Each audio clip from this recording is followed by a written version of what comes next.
noches.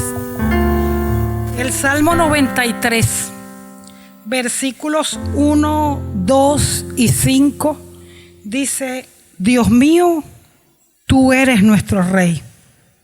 Has mostrado tu majestad, tu grandeza y tu poder. Has afirmado el mundo y jamás se moverá.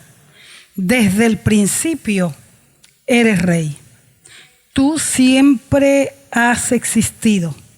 Dios mío, tus leyes tienen valor permanente. Tu presencia da a tu templo una belleza sin igual. Vamos a orar. Dios, gracias. Gracias porque eres nuestro Rey. Eres nuestro Dios. A veces como que nos acostumbramos y no medimos la grandeza de tu poder. Nos acostumbramos y no valoramos quién realmente está de nuestro lado y a nuestro favor. El que todo lo puede, el que gobierna sobre todo. Bendito es tu nombre. Te damos gracias. Enséñanos hoy, enséñanos a ser reverente.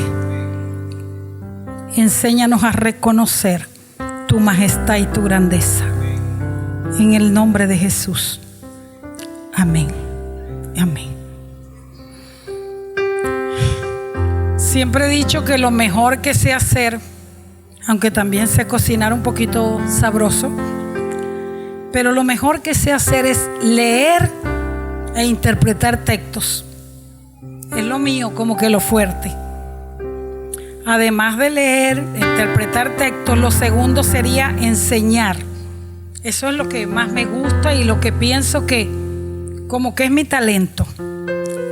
Pero cuando el pastor Ender Vargas, a quien le agradezco profundamente que me haya tomado en cuenta una vez más para traer a la iglesia una enseñanza, me dio como 5 días antes que me tocaba y dio el tema, el título, la temática, que es Jesucristo, Rey de Reyes y Señor de Señores.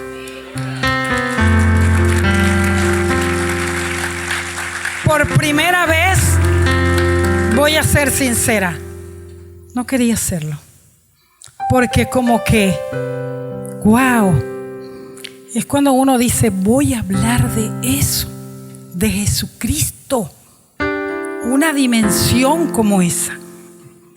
Y uno de los versículos que él tomó como lema fue el que está en Apocalipsis 17:14, que dice: ellos pelearán contra el Cordero y los vencerá, porque Él es Señor de señores y Rey de reyes.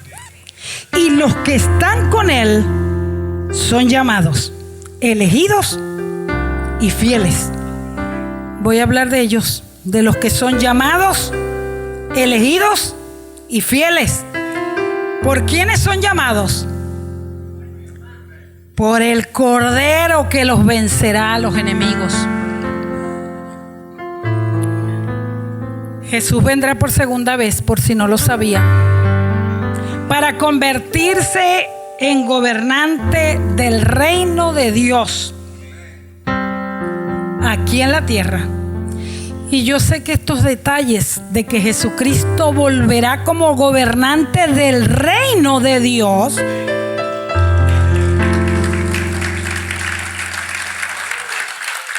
el regreso de Jesucristo está como que un poco confuso para cumplir este rol aquí en la tierra. Y son muchas las personas que no lo tienen claro, hasta teólogos. Unos dicen que es durante el milenio, después del milenio, antes del milenio. No me voy a meter con eso. Solo voy a decirles que en el Nuevo Testamento, mientras el pueblo judío estaba subyugado por el Imperio Romano, los judíos tenían el templo de Jerusalén como la institución central. Y ellos allí tenían clase dirigente, los que dirigían. Se dividía en letrados, aristocracia sacerdotal y aristocracia laical. Era una estructura definitivamente teocrática. Y el poder era legitimado por el pueblo. Eso lo sabemos. Desde el punto de vista histórico, hay dos eventos que tienen que ver con el poder. Y Jesús lo anuncia. Uno es el reino de Dios y que Él sería crucificado. Eso era lo que anunciaba Jesús. El reinado de Dios, sin embargo, que el reinado de Dios viniera, suponía una confrontación con todos los imperios que habían oprimido con su poder al pueblo judío. Sin querer ser escatológica, voy a decirles que en el libro de Daniel, ¿cuántos conocen el libro de Daniel? Yo sé que sí, de niños estamos escuchando las historias. Y lo que se llama en hebreo Milachit, les voy a explicar lo que es el Milachit. Milachit es un compendio de literatura judía. Y entonces en esos dos lugares se habla es del Hijo del Hombre. Voy a hacer un recorrido cronológico. El Hijo del Hombre, todavía no voy a llamarlo Jesucristo. Y ahí se dice que será una figura gloriosa que vendrá a gobernar y a juzgar. Eso está en el libro de Daniel, porque la Milachí no la tenemos, porque la Milachí es la misma Torá, pero no es los 5 libros del Pentateuco que conocemos, escritos por Moisés, sino lo que quedó en la tradición judía, como que lo que se iba transmitiendo en forma oral. Milachí es una palabra en hebreo, pero es compendio de literatura judía. Ahí se reconoce a esa figura gloriosa de Jesús. Pero en los capítulos 2 y 7 de Daniel, que sí los tenemos, se describe una visión que tal vez la hemos leído, de 4 bestias feroces, espantosas, que surgen del mar, ¿verdad? Y que oprimían al pueblo judío. Por eso yo les dije, porque esas 4 bestias feroces y espantosas representaban a todos los imperios que habían sucedido, oprimiendo y exprimiendo también a los judíos. Pero en Daniel está el contraste de un ser humano, que ya les dije que era el Hijo del Hombre. Ese no surgió del mar, ese no salió en el mar. Ese dice que va en las nubes del cielo y que llega al anciano de días, ¿cierto? Así lo llama. El anciano de muchos días. Llega al trono de él. Y ese anciano de muchos días, ese trono no es otra cosa que el trono de Dios. Le entrega el poder, el honor y el reino. Se lo entrega a ese Hijo del Hombre. Porque de acuerdo al título, yo tengo que explicarles qué significa rey. Desde ahí voy a comenzar, como toda maestra. Rey viene del latín, rex, y esa palabra significa monarca, soberano de un pueblo, de una nación, de un país. Pero ese no era el diseño de Dios en el comienzo, darle a su pueblo de Israel un rey. Él era jueces, le daba era jueces. Pero ellos comenzaron: nosotros queremos un rey, nosotros queremos un rey. Las demás naciones tienen un rey. ¿Se acuerdan de Samuel? Cuando allá en abril tuve la oportunidad de traer enseñanza para los 3 servicios y hablé de que Dios accedió y le dijo a Samuel: pues unge a un rey, y tomó a Saúl. Ese era el plan de Dios. Pero el reinado en Israel, o sea, el rey, lo que iba a hacer era un mediador entre Yahvé es Jehová, que así lo llamaba el pueblo de Israel en sus comienzos a Dios, y el pueblo. Pero a través de ese mediador, que era el rey, entre el rey y Yahvé o Jehová, debía fluir la justicia y la paz, ¿cierto? ¿Se acuerdan de la historia de algunos reyes, sobre todo el reinado de Saúl? Eso no era otra cosa que se llama en literatura analogía. Lo que nuestros pastores ya explicaron, imagen.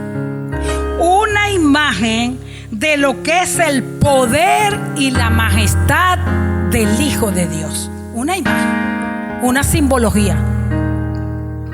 En la Biblia también aparece Señor de señores, porque ese es el título que le colocó nuestro pastor. Rey de reyes, ya le expliqué rey, ahora Señor de señores.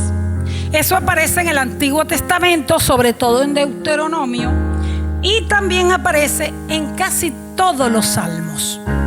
Después el apóstol Pablo, en sus epístolas en el Nuevo Testamento, él va a llamar Señor tanto a Dios como al Señor Jesucristo. Los llama Señor. Señor, el diccionario dice que es el que manda, la persona que es dueño, que tiene mucha autoridad. Yo recuerdo que cuando estudié en la universidad que pertenecía a lo que se llama ahorita otro nombre, pero en aquella época Cruzada Estudiantil para Cristo, nos decían cuando lleguen a predicar, que era nuestro objetivo, a un hogar, si sale un niño, le dicen, no, la señora, el Señor.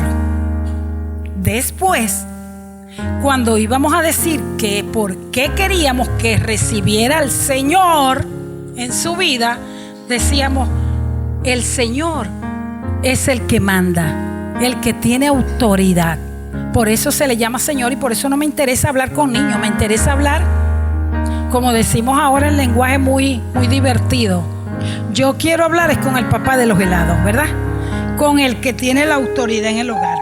Entonces, en el Salmo 2:2 aparece esto de que el Señor es el más poderoso y supremo sobre todo lo que existe.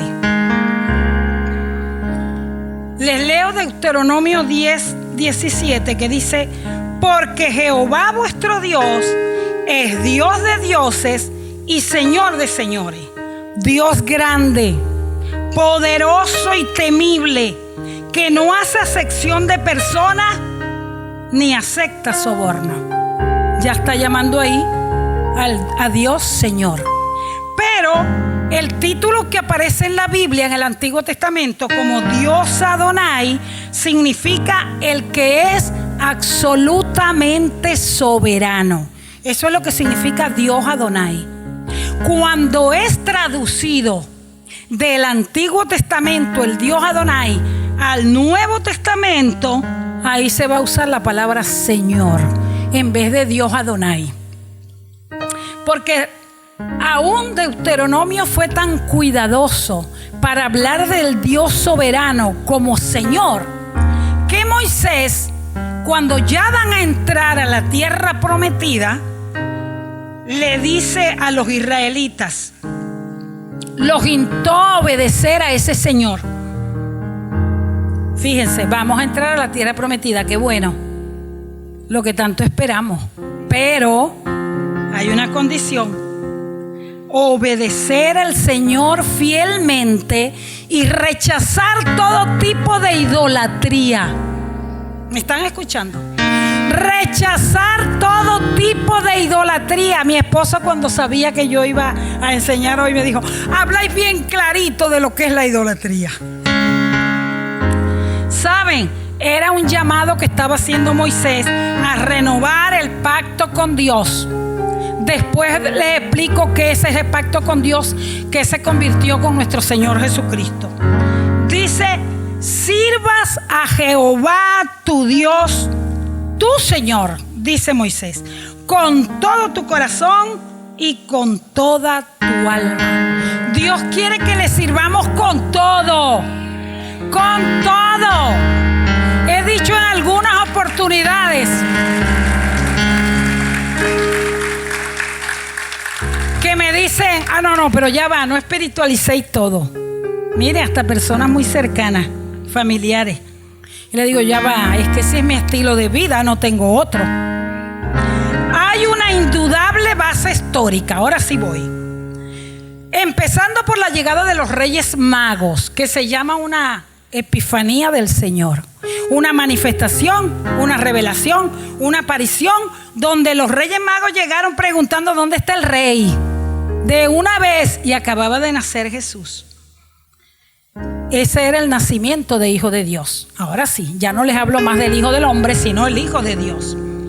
Y Rey es uno de los más importantes títulos que se le ha dado a Jesucristo, entre los muchos que tiene. Pero, aunque Jesucristo no fue un rey terrenal, como los que estaba hablando ahorita, ¿verdad? No fue un rey terrenal, pero sí es el divino Rey del universo. Y voy a explicar por qué. Porque une a toda la creación con el Padre. Es el único. Ok. No es una autoridad legal. Porque él no tenía como comprobar, o no tenía lo que llamamos ahora credenciales de escriba. ¿Hay algún abogado aquí?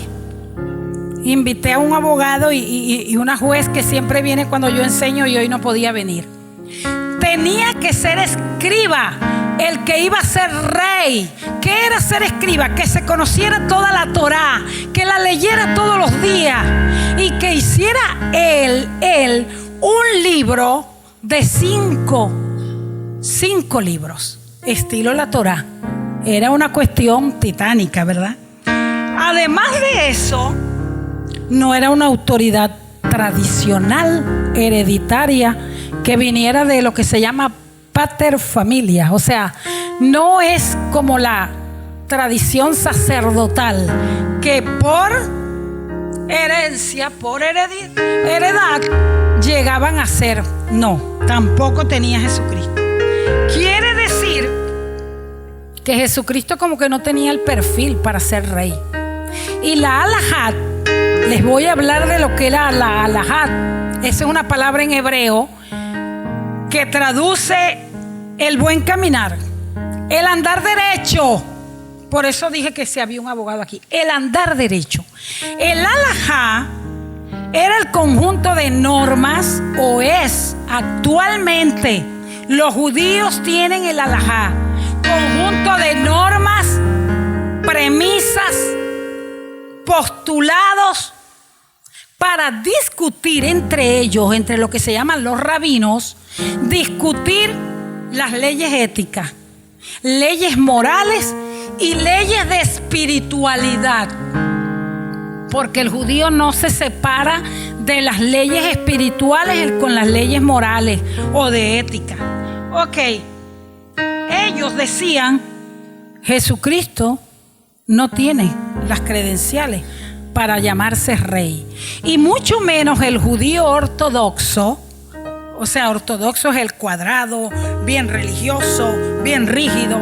No admitía que la promesa de redención, tanto de liberación política de todos estos imperios que los dominaban, sobre todo el de Roma en la época de Jesucristo, no concebían que la muerte en un madero, esa era la forma de venir el Mesías que ellos estaban esperando, la promesa redentora. Porque ellos estaban esperando más un rey que viniera con una espada a hacerlos libres, a liberarlos de ese yugo de esclavitud.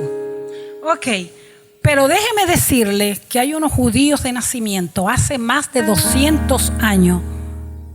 Tengo amigos judíos y tengo amigos rabinos, que ellos dicen que actualmente todas las universidades de Jerusalén tienen en su pénsul de estudio la materia del Nuevo Testamento en forma obligatoria. ¿Por qué? Porque ellos dicen, es el único material, la única evidencia que esté entrelazado con la cronología profética. ¿Se dan cuenta? Admitieron ahora, y eso ha sido un despertar del judío de ahora, nuevo, del judío de nacimiento. Pero hay un pero. eso de creer ellos que Jesús es rey, Mesías, la palabra hebrea es Melech. Disculpen que le esté dando una clase. Melech encierra el rey, pero el rey que estamos esperando como Señor y Salvador. Y ellos lo ven, eso es en Yeshua, no en Jesus como nosotros, Jesús. Entonces, ahora sí, ellos dicen, porque en Yeshua está toda la investidura de su majestad, en todo su esplendor. Y cuando hablo de vestiduras no me refiero a esto, no, a lo físico. Ellos no se refieren a ese tipo de vestidura. Se refieren a la majestad. Es lo que el apóstol Pablo llama, es la misma traducción judía. En él habita toda la plenitud de la deidad. ¿Qué tal? Y en el Nuevo Testamento aparece una palabra para los licenciados en teología que se graduaron el sábado, ¿no? Se llama exousia, ¿cierto? Sousia es lo que es la persona, lo que tiene dentro, lo que lo identifica. Y ex es procedencia, ¿de dónde viene? Casi nada, pues. Jesucristo, la exousia es la autoridad de Jesucristo dada por el Padre, por Dios. Esas son las raíces de Jesucristo. Y sabe una cosa, esta autoridad de Jesús encontró eco en la gente, influencia en la gente. Y cuando Jesús anuncia al pueblo de Israel el reinado de Dios, yo les traje un poema. Dice, vamos a ver a cuánto se les cae aquí la cédula conmigo. Se busca su nombre, Jesús de Nazaret. Edad 33 años. Origen judío. Profesión carpintero.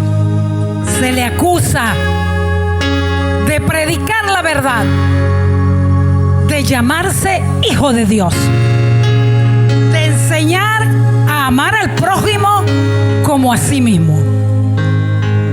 Recompensa, salvación y vida eterna. Si le encuentras, sigue sus pasos.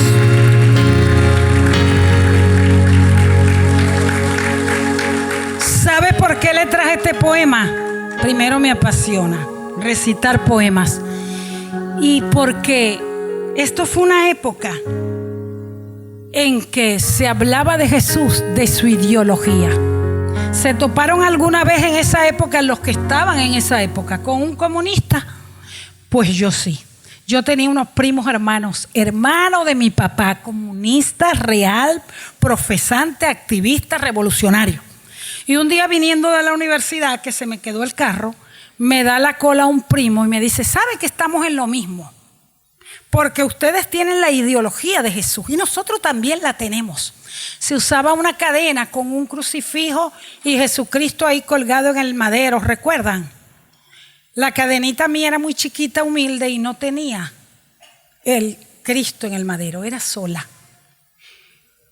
Y una muchacha tan joven de 16 años se apasionó cuando le dijo, esta cruz está sola porque Jesucristo está en mi corazón. Ya no está muerto en la cruz. Pero saben, cuando yo le explicaba a él de que el reino de Jesucristo, que es lo que estoy explicando, no es lo que ellos llamaban como ideología, porque el de Jesucristo era un mensaje de resistencia, pero también de esperanza. De resistencia por lo que les hablé del que estaba subyugado el pueblo de Israel. Porque el proyecto de Jesús no era fundar una institución propia, no. El proyecto de Jesús, miren, Era raro, importante, que Jesús tanto que hablaba del reino de Dios y nunca lo llamó rey, sino que lo llamaba Padre, Abba. ¿Por qué? Porque el reino de Dios, lo que venía, el que reconocía el reino de Dios, era la comunión entre el hombre y Dios. Y yo le explicaba a él que reconocer el reino de Dios es la transformación del hombre a través de Jesucristo. No una ideología lo que me va a transformar. Es a través de Jesucristo como rey en mi vida. Jesucristo regirá como Rey de Reyes y reinará como Señor de Señores, y toda rodilla se va a tener que doblar y toda lengua hablará adoración a Dios. Pero aunque Jesús posee una majestad o majestuosa autoridad, el pueblo la percibió con asombro, pero los principales sacerdotes, ancianos y escribas comenzaron a desacreditarlo. Traje unas cuantas citas bíblicas, tal vez las más importantes. Las voy a ir diciendo. Mateo 12:24. Le dijeron cuando sacó el endemoniado, ¿se acuerdan? Actúa por el poder de Belcebú. En Marcos 1:22 dice, les enseñaba como quien tiene autoridad. Esto era cuando Jesús estaba en la sinagoga y no como los escribas que conocían tanto de la ley de la que les hablé ahorita. Marcos 1:27. ¿Qué es esto?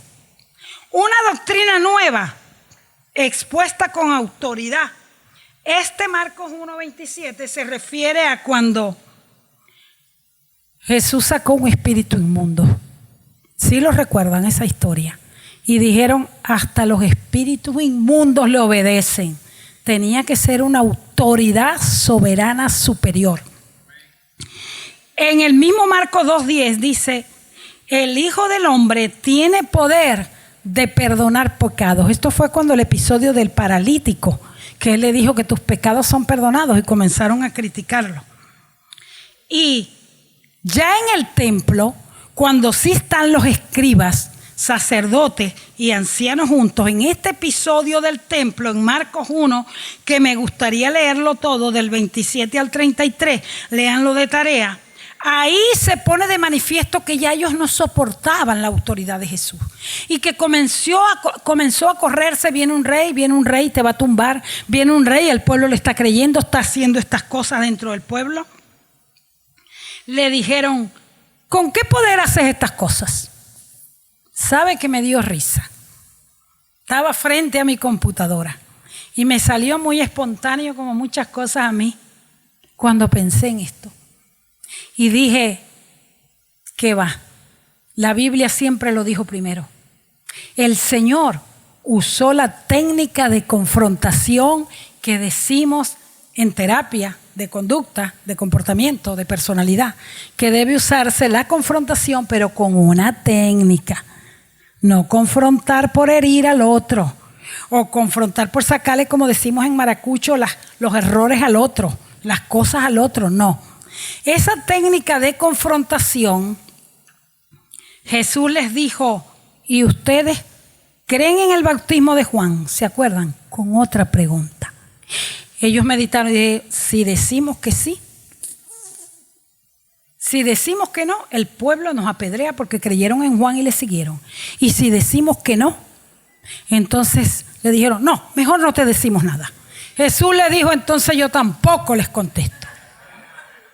Pero me gusta más esta, la de Pilato. Pilato en el Juan 18:37 le dijo, ¿así que tú eres rey? Jesús respondió, tú dices que soy rey, soy vos el que lo estáis diciendo, no yo. ¿Saben? Esto me hizo recordar a una paciente que tuve muy linda, parecía una modelo, y ella llevaba 3 parejas, pero las 3 eran casadas. Y ella me dijo, ¿será que yo los escojo llorando?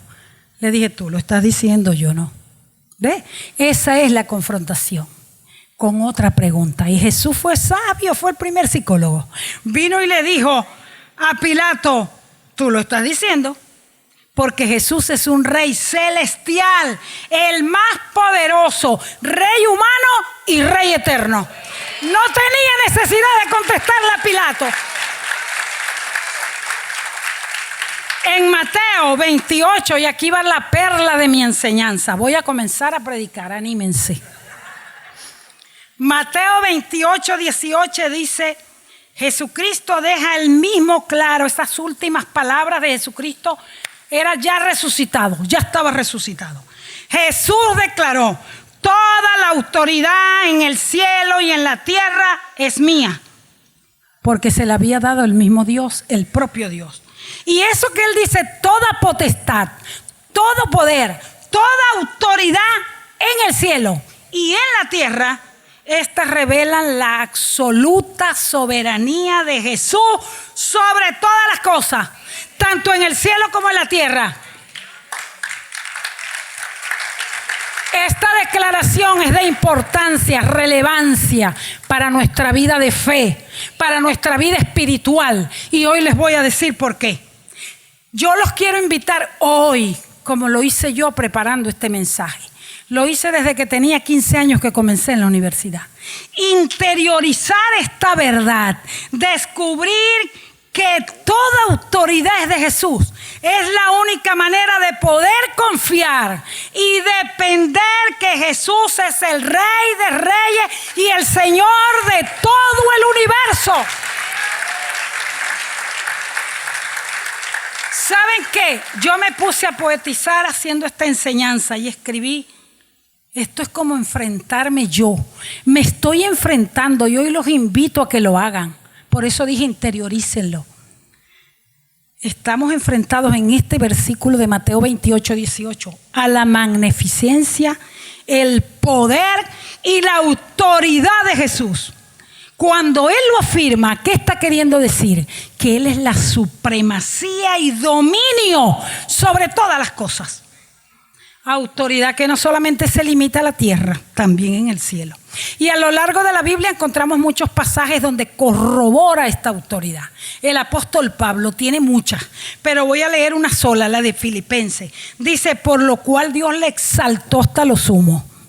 Le exaltó hasta lo sumo. Y le dio un nombre que es sobre todo nombre, ustedes se lo saben, para que en el nombre de Jesús se doble toda rodilla de los que están en los cielos y los que están en la tierra. Y debajo de la tierra, por si fuera poco, por si alguien queda por ahí. Y toda lengua confiese que Jesucristo es el Señor, para gloria de Dios Padre. ¿Sabe una cosa? No hay poder ni autoridad que se pueda comparar con la de Jesucristo. Él está por encima de todo. Jesús es la autoridad en el cielo y en la tierra. Pero ahí cabe preguntarnos, ¿y cómo se aplica esto a mi vida cotidiana? Yo lo veo muy majestuoso, muy poderoso. El dominio, supremacía. ¿Cómo se aplica esto a mí? A mi vida como creyente, a mi vida cotidiana. La respuesta está. Aquí la traje,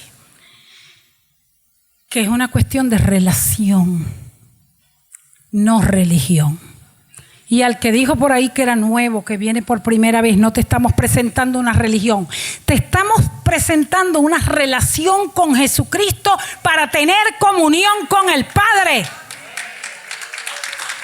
Cuando nos rendimos a Jesús como Señor y Salvador, invitamos a su autoridad, miren, oigan, escuchen. Invitamos a su autoridad a gobernar nuestras vidas. Eso es lo que estamos haciendo. Me rindo a Jesús como Señor. Yo me rindo a Él. Yo me rindo a Él. Solo a Cristo yo me rindo. Y dije que hoy no iba a cantar. Pero resulta que lo que te estás diciendo a Jesucristo es que su autoridad gobierne con tu vida y que eso implica sumisión, obediencia y plena confianza en su señorío. Confiar en su señorío. Y Jesús ejerce su autoridad con sabiduría, con justicia, con amor. Porque Él nos guía, nos protege. Esa es autoridad. Nos enseña, nos fortalece a través del Espíritu Santo. Entonces, esta autoridad de Jesús es lo que se llama en psicología el bienestar interior. ¿Saben que este versículo que les voy a leer, que siempre se lo leía a la persona cuando le predicaba acerca del Señor, en esta época mía de estudiante, que esa era nuestra tarea? Juan 10:10, el ladrón no viene sino para hurtar, matar y destruir. Yo he venido para que tengan vida y para que la tengan en abundancia. Yo estaba tan jovencita que decía, ya va, pero yo no vivo esta vida en abundancia. ¿Saben qué es vivir la vida en abundancia? Que cuando nos sometemos a la autoridad de Jesucristo, experimentamos su paz sobrenatural, su gozo y plenitud. ¿Y qué será plenitud? Plenitud es una promesa que solo se va a dar en nuestra vida cuando reconocemos y vivimos. Reconocemos y vivimos bajo la autoridad de Jesucristo. Si no, no vas a poder disfrutar de esa plenitud, ¿verdad? Esta declaración de Jesús que me gustó tanto, toda autoridad me es dada en el cielo y en la tierra. El corazón de esos versículos es la gran comisión, representando un momento muy crucial para los discípulos.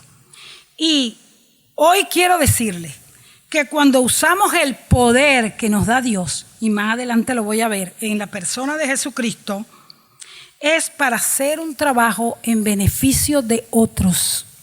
Si no hacemos un trabajo en beneficio de otro, no estamos usando el poder como Dios lo haría.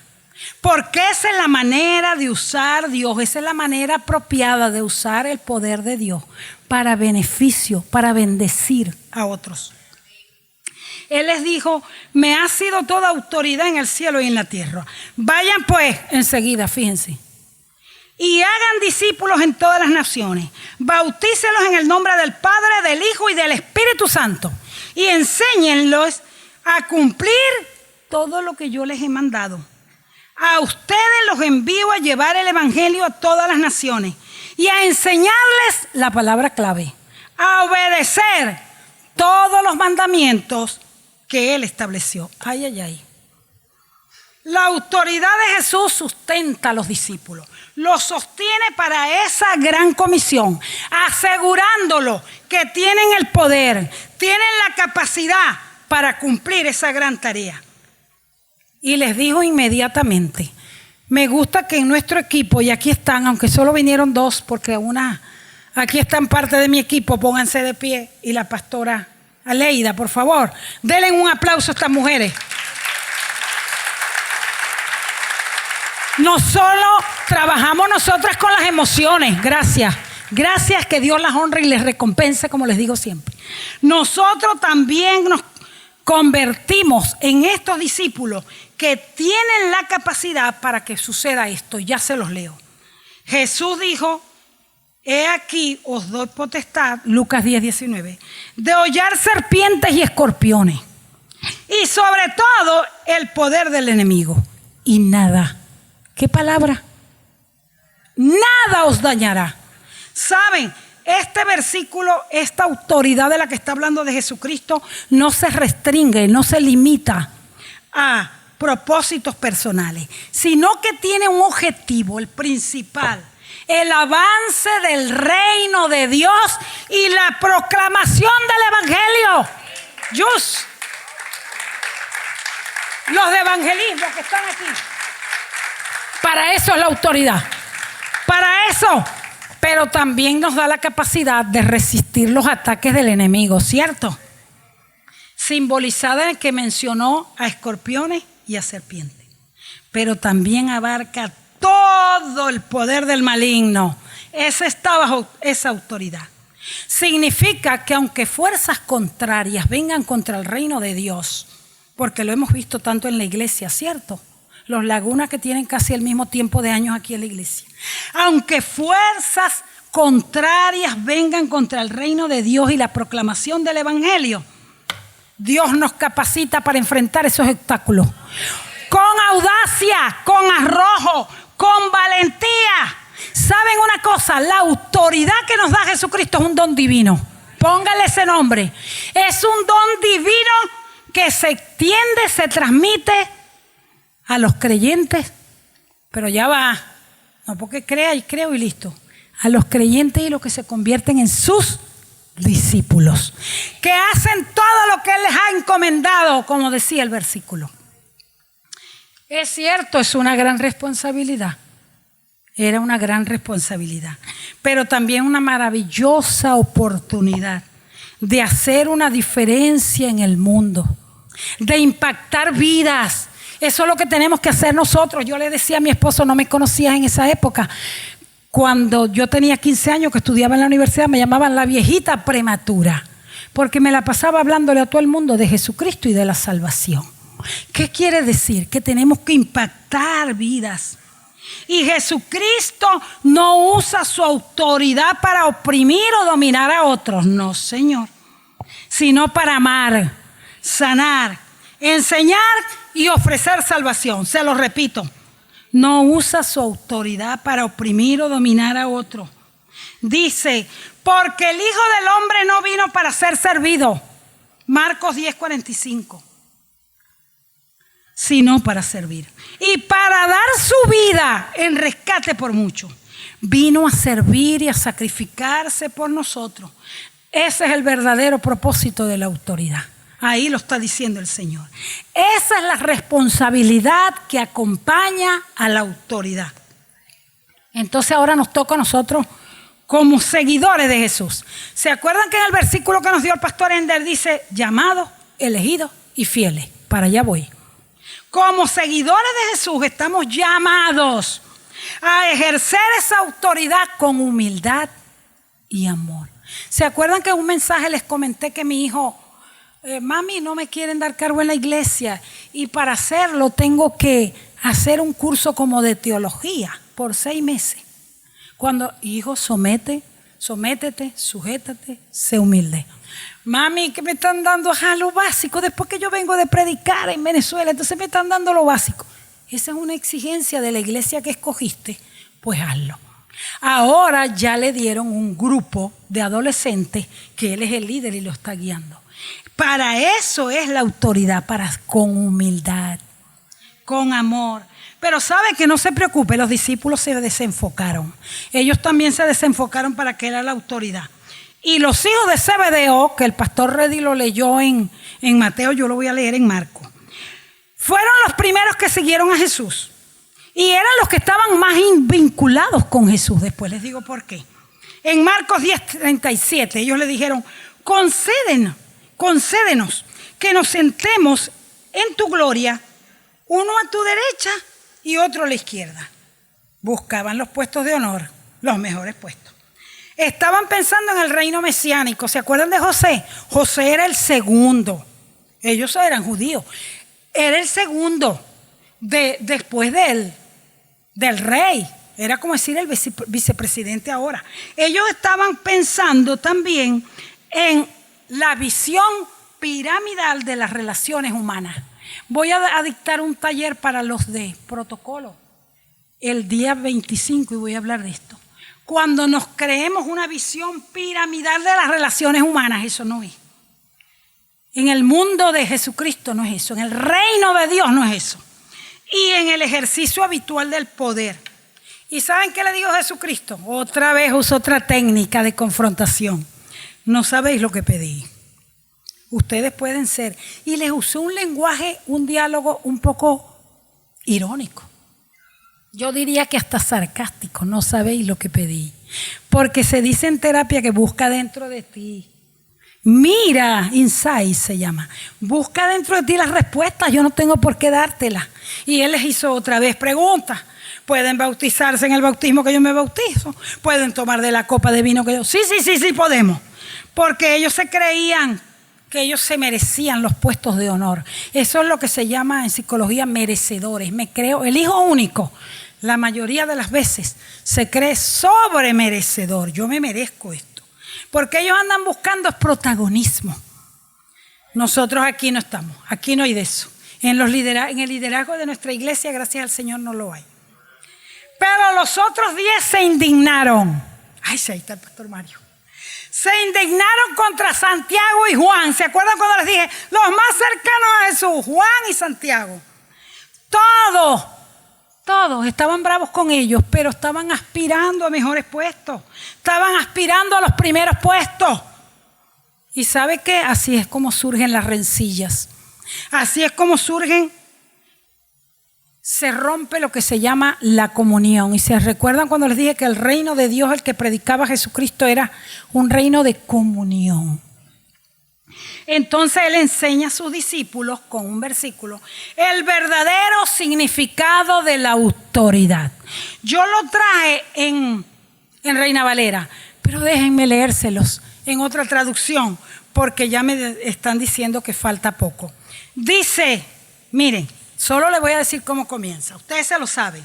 Entonces Jesús llamándolos dijo: vosotros sabéis que los gobernantes de las naciones son dominados por ellas y que los grandes ejercen autoridad sobre ellos.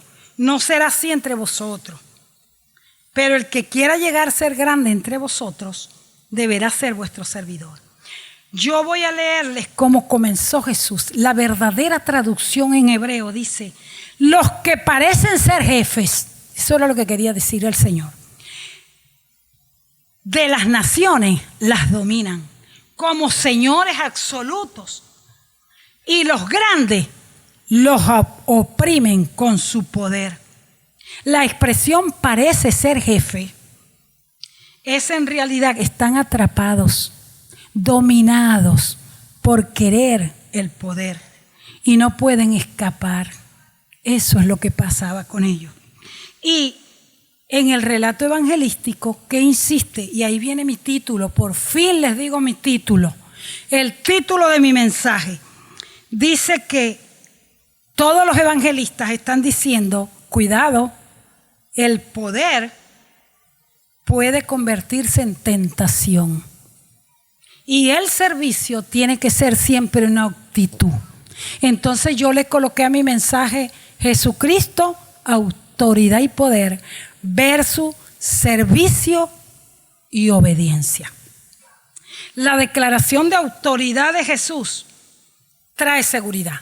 Voy a decir algunas cositas de las que tenemos seguridad. Les dije hace rato en qué me beneficia esto a mí como creyente cotidiano, la autoridad de Jesucristo. Seguridad para el creyente. Saber que Jesús tiene toda la autoridad. Comprender que Jesús tiene toda la autoridad. Primero, tenemos que ver su ejemplo. Mirar el ejemplo de Él para servir y bendecir a otros. Dice 2 Timoteo 1:7, porque no nos ha dado Dios espíritu de cobardía, sino de poder, de amor y dominio propio. Ahí está nuestra seguridad. Ahí está, cuando enfrentemos desafíos que los vamos a enfrentar en la vida, cuando tengamos oposición para proclamar el evangelio, nos podemos apoyar en la autoridad de Jesús, que Él nos va a intervenir.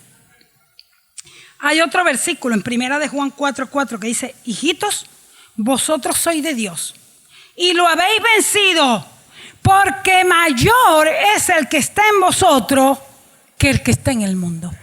Esto me recordó una vez cuando yo tenía un cargo bastante alto, que yo no llevaba la administración, pero se perdió un cheque. Y una que estaba por encima de mí dijo delante de 2,000 personas, solamente delante de 2,000 personas: Dios. Bueno, no queremos llamar a la profesora Nilva ladrona, pero el cheque no aparece. Todo el mundo hace esto, hace aquello. No, ya va. A mí me defiende mi Señor Jesucristo.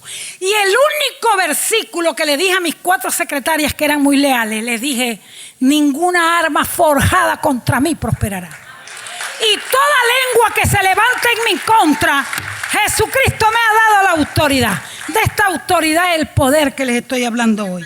Entonces, la seguridad de la autoridad de Jesús nos da confianza, que tenemos identidad como hijos de Dios.